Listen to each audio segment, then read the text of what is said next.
can kind of get away with that, and worst comes to worst, he just, you know, cancels it. So that's pretty hot. If the human is going for tanks, you'll know it by now because he'll be sending like waves in. One thing to remember: when humans go for tanks, they usually tank one base and then hit the other with their heroes. Usually they'll tank the main because it'll have more important buildings, and then they'll attack the expo because it'll be less defended, and their heroes can just go kill all your acolytes. Anyway, notice that the whatchamacallit guy, human. Yeah, is going here, and he's trying to expo again. This may be a little late on his part, but, you know, what are you going to do? One thing. Fury is getting frost rooms here. You may think, well, that's kind of stupid, but it's actually not. The deal is, frost rooms, when teched, can one-shot a gyrocopter.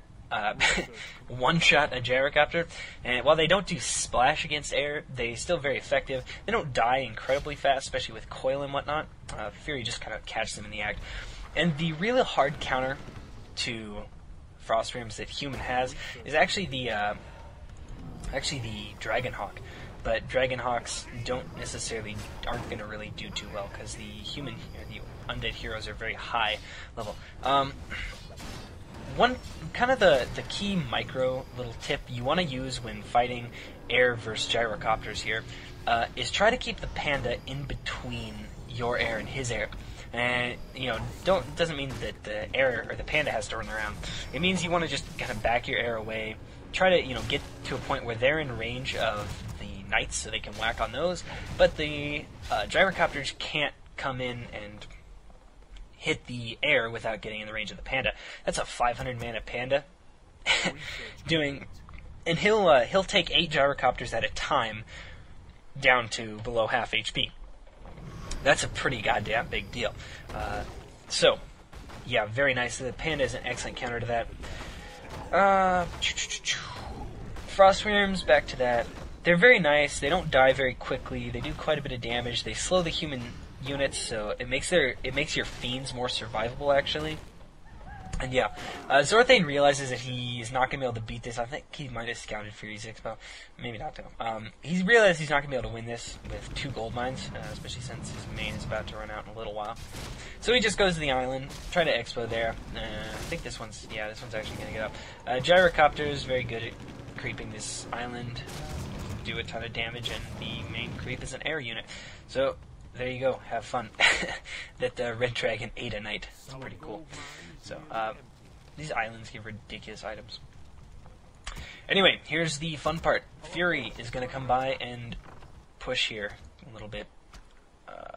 Just, you know, it's like, what else is he going to do? He's going to go ahead and start up another expansion down here in the bottom left eventually. But for now, it's kind of, the best option. He's just going to go pick at whatever peripheral buildings. You don't want to charge into the towers, because you might be able to fight the towers and you might be able to fight his army, but you probably can't fight his army in the towers.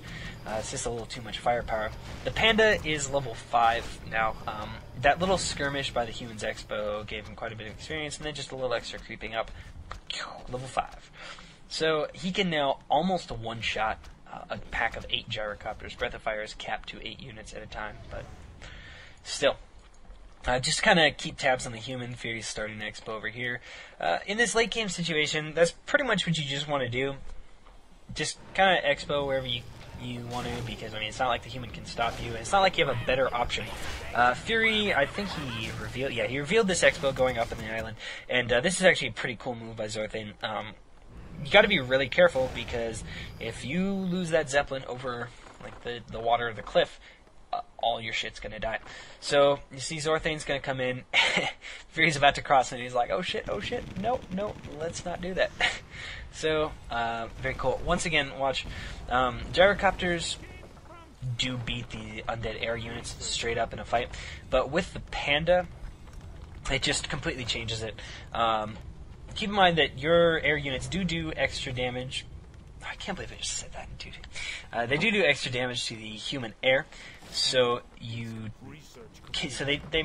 do a ton of damage, but they'll die too fast if you just kind of have them fight straight up. Gyrocopters do a significant amount of extra damage to your units. I think they both do double damage to each other. I'm pretty sure piercing the light is double. Actually, I know piercing the light is double, and I'm pretty sure magic to heavy is double. I think main gold mines ran out. Yeah. Fury's got about 150 left on his. Hey, that's one of the benefits of getting harassed is your gold mine lasts a little longer. Once again, I don't know if you saw, but just watch these gyrocopters. If you've got the auto health bars on, great. If not, hit Alt. Just watch how much damage they freaking take from breath. Let's see, I think, yeah, he's popping it. Jesus, like 4 went down right there. The rest are all red HP. Note that the Frost Ram already died. The last Destroyers is going to go down. Yeah, he just went down. So now it's pretty much down to heroes and ground armies. It's kind of like fiends and heroes versus knights and heroes. And you think, well, knights beat fiends, yeah, but the human army, or the human, has been like camped in his base the whole damn game. He's got what, 4? We got 4-3-3 versus 5-5-3. So there's absolutely no way that even with knights versus fiends, the human can fight the undead here. Watch Duke Dreadmore go off, be a dumbass, and get himself bolt surrounded, but it's okay, because Mushi and Winterchill gonna bust him out of jail. Oh yeah. It's just like he gets a freaking surround with knights and he can't hold it for like 5 seconds because the undead nuke is too ridiculous. So there's not really too much left in this game. Pretty much what's gonna happen for the rest is Zorthane's camped in his base and Fury's just gonna kill stuff with his heroes. So let's go ahead and just pop it up at 24 minutes. Just go ahead and click it up to 3x speed because there's not much left. 10, 9, 8, 7, 6. Actually, I lied. That's too much hassle. Just go ahead and watch the rest of this replay on your own and speed through it because it is pretty epic. And we'll go ahead and have a brief intermission here. So enjoy the rest of the replay.